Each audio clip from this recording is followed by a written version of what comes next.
계속해서 신지식 재산권 디테일 알아보도록 하겠습니다.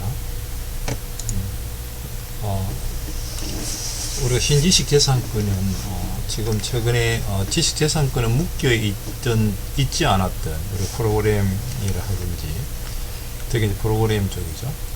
컴퓨터 프로그램 쪽에 새로 생기는 새로운 시대의 새로운 기술이 등장하면서 기존의 지식재산권에 포함되지 않았던 것들을 다 나머지 묶어서 신지식재산권이라는 이름으로 보장해주고 있습니다. 저번 주에 프로그램에 대해서 알아봤고, 이제는 영업비밀, 그 다음에 반도체 배치 설계, 식물신품종, 기타 신지식재산권에 대해서 알아보도록 하겠습니다. 그래서 이걸 하게 되면 영업비밀이 뭔지 설명할 수 있고, 반도체 배치 설계를 알 수 있고, 식물신품종을 설명할 수 있고, 기타 신지식재산권을 알 수가 있는 그런 상태가 될 것 같습니다. 일단 영업비밀은 뭔가면 실질적으로 이런 것이죠. 우리가 어떤 A 회사에 어떤 그 중요한 설계 업무를 맡았던 사람이 그 B 회사에 라이벌 회사에 스카우트 해가지고 돈을 더 준다고 스카우트 해가지고 그 회사의 어떤 기밀을 이렇게 가져갈 수 있죠. 또 그렇게 되면 B 회사는 노력하지 않고 어떤 그 전에 많은 노력을 A 회사의 기밀들을 이렇게 가져다 쓸 수 있습니다. 그렇게 해서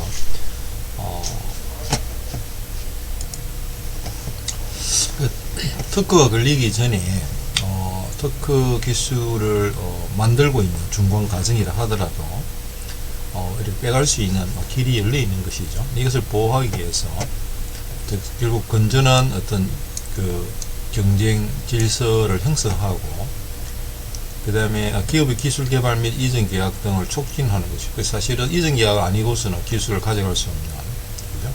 또 그렇게 해야 보호가 되어져야 기업들이 기술 개발을 계속 이렇게 촉진을 시킬 수 있습니다. 그리고 특허 및 저작권 제도가 있지만 사실 중간 과정에서 보완하기 위한 어떤 그 영업 비밀 보호입니다. 영업 비밀이라는 게 기술 플러스 그 회사의 어떤 특유의, 보통 이 부분을 보통 경쟁회사에 이렇게 지금 우리나라 같은 경우 1년 안에 새로운 같은 업종의 회사에 가지를 못하게 되어 있습니다. 그 영업비밀이라는 것은 뭔가 하면 어떤 영업상의 이익 또는 사실상의 자산으로 이해되고 있습니다. 영업비밀 자체가 어떤 기술비밀도 포함되고 다 포함되겠죠. 그래서 재산적 가치는 인정하지만 공개의 대가로 배타적 권리를 부여하는 제도는 아닙니다. 그래서 예를 들어 이거 공개했다 해서 어떤 권리를 우리한테 주는 것은 아닙니다. 영업비밀. 그래서 재산 가치는 인정돼. 그렇지만 이걸 갖고 남한테 팔 수 있고 이런 걸 할 수 있는 건 아니죠. 그래서 공시제도가 존재하지 않으므로 물권 또는 산업재산권 같은 권리성은 인정되지 않습니다. 단지 좀 약간 그 보호 측면이죠. 더 이상 부정경쟁 방지죠. 그래서 이런 부정경쟁 방지 및 영업비밀 보호에 관한 법률을 만들어 가지고 부정경쟁을 하지 못하도록, 중간에 빼가지 못하도록. 그래서 영업비밀은 공연히 알려있지 아니하고 독립된 경제적 가치를 가집니다. 영업비밀 자체가 우리 회사만의 영업비밀이죠. 사실은 상당한 노력에 의해서 비밀로 유지된 생산 방법, 그죠? 예, 판매 방법, 기타 영업 활동에 유용한 기술상 또는 경영상의 정보임을 이렇게 정해줍니다. 이게 부정 경쟁 방지법 제2조 제2호에 정의가 되어 있습니다. 뭘 보호를 해주는가 하면 비공지성입니다.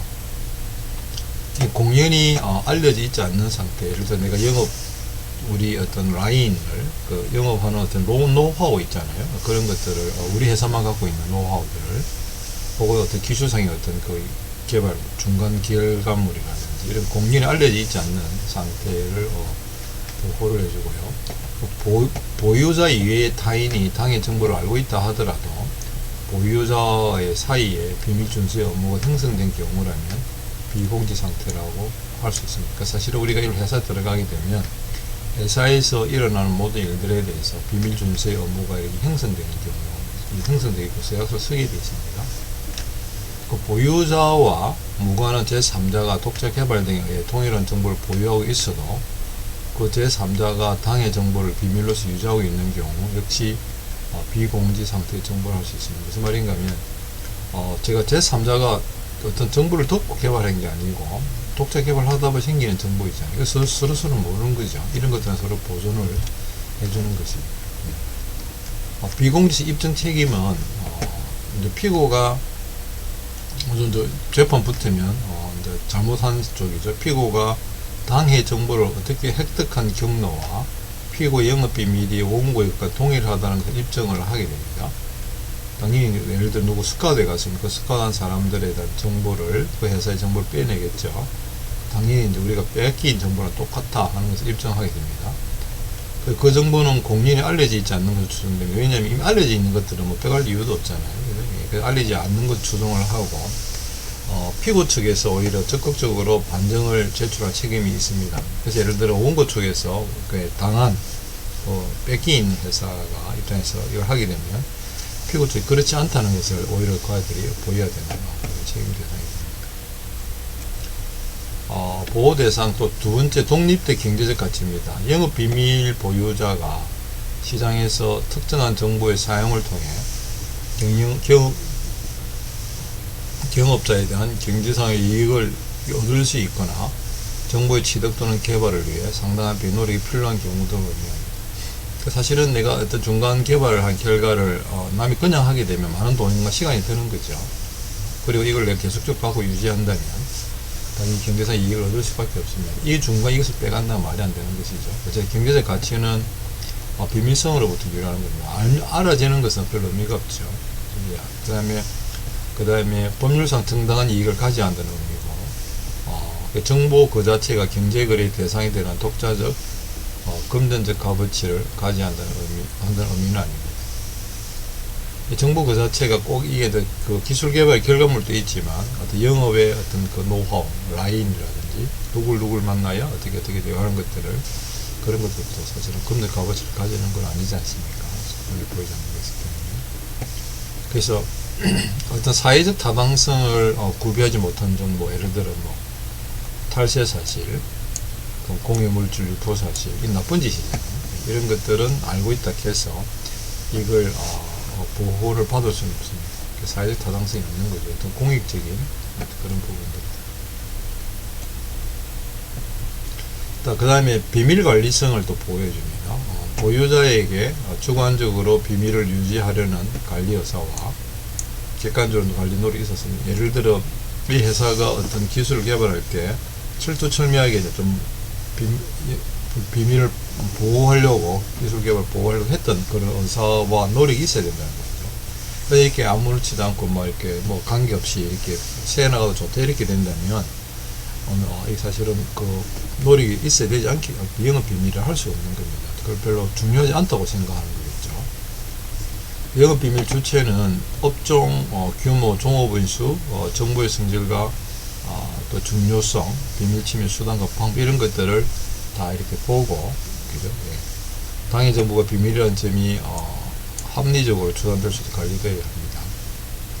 정말 이게 이제 비밀이다. 내가 이걸 위해서 많은 시간과 노력을 들여왔다. 이게 알면 안 된다 하는 것이죠. 근데 이걸 누군가가 통해서 스카우트 한다든지 어떻게 스파이를 통해서 취득한 이런 것들은 흑입니다. 그죠? 법적 위반이라는 것입니다. 그 다음 정보성입니다. 영업비밀은 영업활동에 유용한 기술상 특징의 정보입니다. 정보성이 있어야 되는 거죠. 이 정보를 가졌을 때 우리가 또 다른 일을 또 거기서 1부터 10까지 일을 한다면 5가지 일을 노하우를 갖고 6부터 출발할 수 있다면 정보성을 인정해 주는 것을 보입니다. 특허 제도에 비교를 해보면 이 신지식 재산권인데 특허는 발명을 보호하고 장려하고 그 이용을 도모함으로써 기술 발전을 촉진해서 산업 발전에 이바지하는 게 목적입니다. 영업비밀은 타인의 영업비밀을 침해하는 행위를 방지해서 건전한 거래 질서죠. 건전한 거래 질서를 공정한 경쟁이 일어나게끔 이건 어떤 산업 발전에 이바지하겠지만 보호 조건은 이 특허 내용이 신규 승인이 새로워야 되고 또 앞서 나간 정보의 산업상 이용 가능성이 있어야 된다는 조건이 있는데 영업비밀은 비공지성입니다. 그 영업비밀 보조건은 이게 이제 비밀이어야 되고 그 정보가 경제성 유용성이 있어야 되고 또 비밀 유지가 되어야 되는 그런 보호 조건이 존재합니다. 보호 대상은 우리가 발명 내용이죠. 자연 법칙을 이용한 기술 사상의 창작으로 보도화된 걸 발명 내용을 보호를 해주고 이 기술 정보입니다. 발명품이 아니더라도 정보, 특허 요건을 갖추지 않은 기술, 아직까지 중간 기술, 설계 방법, 설계 도면, 실험 데이터, 제조 기술, 제조 방법, 제조 공정, 연구 리포트 이런 것도 있을 수 있지 않습니까? 이런 것들도 우리가 연구 리포트로 쓰거든 연구 노트로 한번 쓰게 되는데 이거 영업 비밀로서 그 다음에 경영 정보는 고객 명부, 거래선 명부, 판매 계획, 입찰 이런 것들은 되게 중요한 영업 비밀이 되죠. 그 다음에 등록 유무 및 권리성입니다. 특허는 우리 배운 대로 특허 요건에 관한 심사를 하고 등록에는 설정 등록에 의해서 등록이 되는 순간 독점 배타적 권리가 발생하잖아요. 이거는 영업비밀은 내가 이렇게 중간 개발했는데 중간 개발 결과를 등록할 수는 없잖아요. 그 등록 절차가 없습니다. 그죠? 단지 일정한 요건이 충족되면 정보의 가치와 정보의 가치와 비밀을 잘 유지하고자 하는 노력과 이런 것들이 이제 충족이 되면 영업비밀로서 인정을 받습니다. 인정받고 영업비밀이 침해를 받았을 경우 이에 대한 구제를 청구할 수 있습니다. 그 특허권자는 설정 등록된 발명에 대한 일정 기간, 보통 20년 정도죠. 20년 정도 이렇게 권리를 사용받습니다. 근데 배타적 권리를 부여하는 것이 아닙니다. 이 영업비밀에 똑같은 거 만들어낼 수 있는 거죠. 단지 비밀로 유지 후 관리되고 있는 사실 상태 그 자체를 보호해 줍니다. 보호만 해주고 몇십 년 이거 해라 이런 거 아니죠. 언제 또 이렇게 중간기를 끝나고 특허를 걸 수가 있으니까요. 그러니까 제3자가 특허된 기술과 동일한 기술을 독자적으로 개발하였다 하더라도 특허권자 실시 허락을 얻지 않고 사용하게 되면 특허권 침해됩니다. 예를 들어 이는 선출원주의죠. 먼저 만들면 됩니다. 다른 사람이 이거 보호하지 않았다 하더라도 두 번째 만들게 되면 그 권리가 인정되지 않습니다. 그죠? 근데 이거는 제3자가 동일한 내용의 영업비밀을 독자에 개발하여 사용한다 하더라도 그것만을 이유로 침해 주장을 할 수는 없습니다. 그래서 인정된다는 것이죠. 두 번째도. 그죠? 똑같이 만들어낼 수 있지 않습니까? 예, 그래서 보호기간 아까 20년 정도, 출원일로부터 20년이죠. 그 인정은 출원 등록일부터, 예를 들어 2년 후에 그래도 18년 정도 되겠죠. 그러면. 비밀로서 관리되는 한 무한입니다. 비밀이 계속 중간을 보고가 있다면 무한대면 30, 40년 걸릴 수도 있는 거죠. 공개를 전제로 하죠. 그래서 이게 남한테 보여줘야 됩니다. 이 비공개입니다. 비밀의 의미가 없어지잖아요. 이전선 실시권을 설정 가능합니다. 넘길 수 있는 것입니다. 통상 실시, 전용 실시권을 써서 다른 사람이 넘길 수 있습니다. 근데 이것도 이제 비밀 유지를 전제로 한 실시 계약이 가능합니다. 이걸 이렇게 해설 넘길 때, 그죠? 넘길 수도 있습니다. 그러면 침해 행위 어떤 게 있는가 하면 아까 보면 영업 비밀을 부정 취득 행위할 수 있죠. 영업 비밀을 라이브를 이렇게 그 기술자를 빼돌린다든지 부정 취득 사용 공개하는 행위는 부정 취득 행위라고 그러고 부정 취득된 영업 비밀을 악의 중과실로 취득 사용 공개하는 행위, 예를 들어 자기 유리하게끔, 그죠? 그 다음에 좋게 이렇게 선의 취득한 후, 그죠? 악의 중과실이나 사용 공개 행위 같은 부정 취득 행위 같은 경우도 문제가 생깁니다. 그래서 부정 취득하면 더 말할 것도 없고, 선의 취득을 하더라도 악의 중과실이야 사용 공개 행위 같은 부정 취득 행위를 일으킨다면 문제가 된다는 것입니다. 부정 공개 행위는 내가 이걸 받아서 영업 비밀을 부정 공개 사용하는 행위, 허락받지 않고 부정 공개된 영업 비밀을 악의 중과실로 취득 사용 공개하는 행위도 포함되겠죠. 똑같은 개념입니다. 이렇게 되면 침해 행위를 일으켰기 때문에 우리가 법적으로 고발할 수 있고 고소할 수 있는 것입니다. 그 침해 행위 유형인데, 예를 들어 영업 비밀을 부정 취득 사용 공개하는 행위, 가보면 절취, 기망, 협박, 기타 부정한 수단으로 훔치는 것이죠. 예, 영업비밀을 취득하는 행위 또는 그 취득한 영업비밀을 사용하거나 공개하는 행위를 침해 행위로 구성합니다. 훔치는 거죠. 속이는 거고 협박해서 빼앗는 거죠. 그 영업비밀의 부정취득의 형태는 영업비밀이 기록된 유체물의 점유를, 예를 CD에 있다 CD를 가져가는 거죠. 유체물의 점유를 취득함이 없이 영업비밀 자체를 직접 인식하고 안 가져가더라도 인식하고 보고 기억하는 형태도 부정취득입니다. 그 다음에 영업비밀을 잘 알고 있는 사람을 고용하는 형태, 스카우트 한다고 그랬잖아요. 이런 부분도 영업비밀의 부정취득 형태의 예입니다. 영업비밀의 이제 사용인데 상품의 생산, 판매 등의 영업활동에 이용하거나 연구개발 사업 등에 활용하는 등으로 기업활동에 직접 또는 간접적으로 사용하는 행위로서 구체적으로 특정이 가능한 행위를 말합니다. 영업비밀을 언제 사용하는지 이렇게 생산이나 판매, 기업활동, 연구개발 다 포함이 되는 것이죠. 그 영업비밀 공개라는 의미는 영업비밀을 특정 또는 불특정인에게 알리는 행위를 말합니다. 비밀을 유지하면서 특정인에게 알리는 행위를 포함한 것도 영업비밀의 공개입니다. 여기 영업비밀의 공개란 말이 나오죠.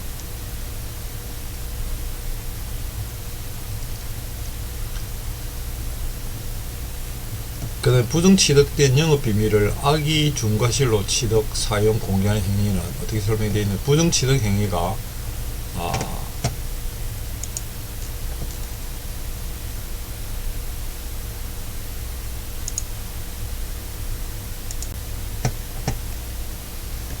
부정취득 행위가 개입된 사실을 알거나 중대한 과실로 알지 못하고 영업비밀을 취득하는 행위입니다. 사실은 부정취득 행위가 그 개입된 사실을 알은 경우죠. 부정취득이 잘못된 뜻으로 아는 거죠. 그럼 취득한 영업비밀을 이제 사용하거나 이걸 이제 부정취득으로 받았는데 이게 나쁜 것으로 받아왔는데 영업비밀을 사용하게 되면 이제 문제가 된다는 것입니다. 그래서 부정취득자로부터 직접 취득한 자, 전득자죠. 그 전득자로부터 두 번째입니다. 영업비 취득한 자, 공개 요청을 받습니다. 두 단계 넘어서도 받습니다. 그 침해행위의 판단 시점은 취득을 하고 그 사용, 공개 행위를 할까 합니까? 이거 취득을 해서 이걸 나쁜 뜻 사용하는 것이죠. 공개에 그렇게 드러날 수밖에 없습니다. 그런 경우는 그 당시에 침해 행위가 판단 시점을 되는 것입니다. 그 다음에 선의적으로 취득한 후에도 그렇지만 악의 중과실, 영업비밀 취득 시에는 선의 무과실이었으나 취득 후 영업비밀 보유자의 통지 등에 의하여 악의 또 중과실로 전환되는 사후적 악의자 사용 등 공개. 무슨 말인가 하면 영업비밀을 이렇게 한 스카우트 안 했다 할지라도 그냥 이 친구가 들어올 수 있지 않습니까? 그 별 이게 타치가 없었어요. 들어가지고 자기가 옛날 그 이스트 회사의 어떤 영업비밀을 이야기할 수 있지 않습니까? 이런 부분들은 사실 그래도 안 되는 것이죠. 그래서 악의 또는 중과실로 전환되는 어떤 그 A 회사에서 클레임을 걸었을 때는 문제가 된다는 것을 이야기하는 것입니다.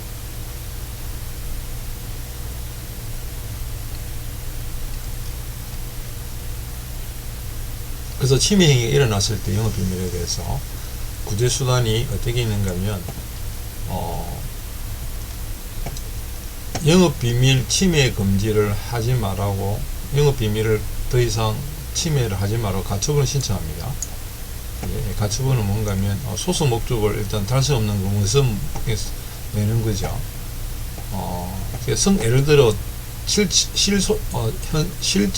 그 재판에 가가지고 승소 판결문을 받더라도 이미 지나가지고 다 개발되고 다 팔아먹었다면 말이 안 되지 않습니까? 휴지 조각에 불과한 상황이 되기 때문에 이러한 사태를 방지하기 미리 가처분을 냅니다. 딱 그 순간 진행이 되지 않도록 그렇게 하는 경우가 일단 보존소송입니다. 미리 소송물 상태를 현재 상태로 동결하거나 임시조치를 취하여 주는 재판 절차를 보존소송입니다. 더 이상 이렇게 현재 스탑시키라는 거죠.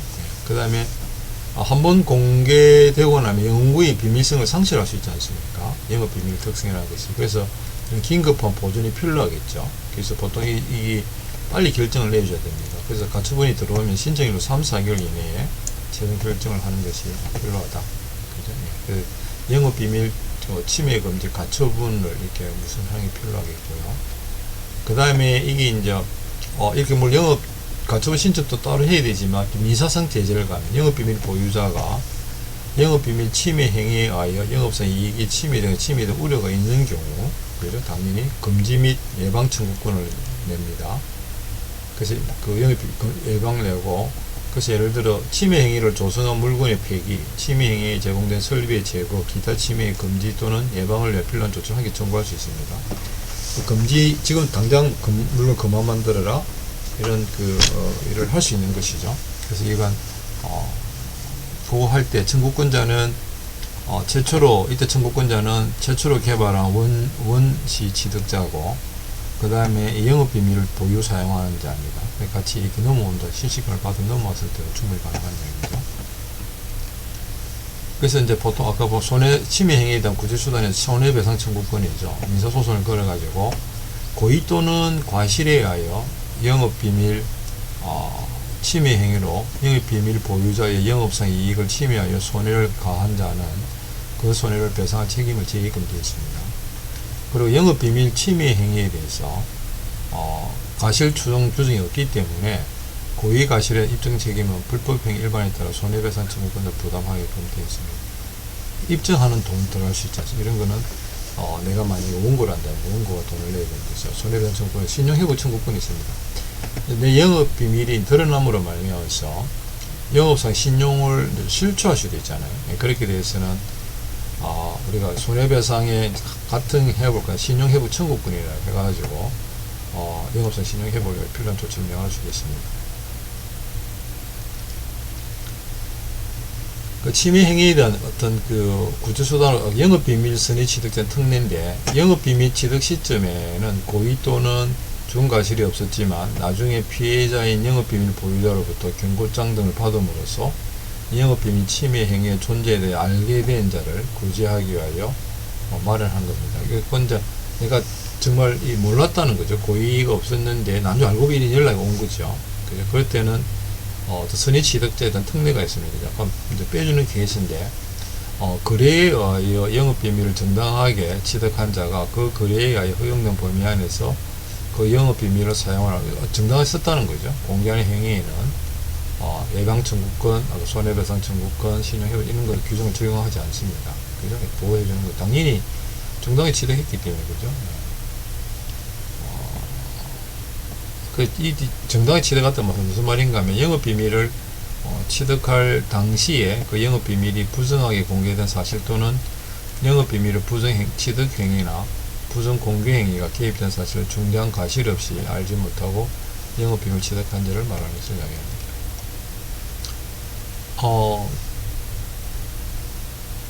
그러니까 형사상이 또 제재돼서 민사상의 제재 있을 뿐만 아니라, 그래서 형사상은 아까 얘기했지, 부정한 이익을 얻거나 기업의 손해를 가할 목적으로 제3자에게 누설한 자는 7년 이하 징역, 그 재산 2배 이상 10배 이상의 벌금을 내야 되고요.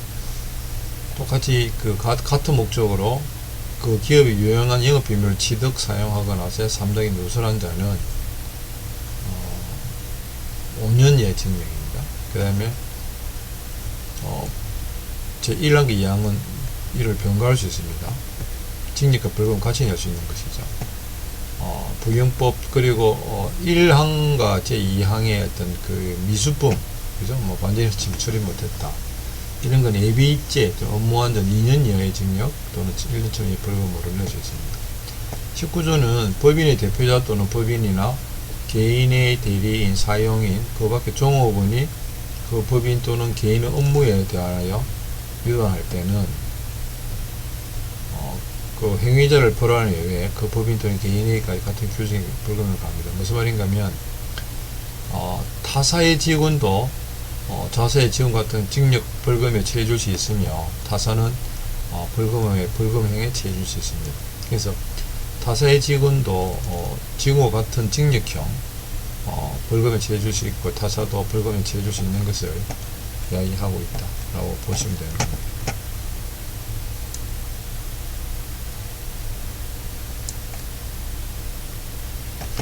법인 또한 회사도 입장극에 들어간다는 뜻을 이야기합니다. 자, 그래서 관리 및 어떤 보호 전략을 다음 시간에 또 하도록 하겠습니다.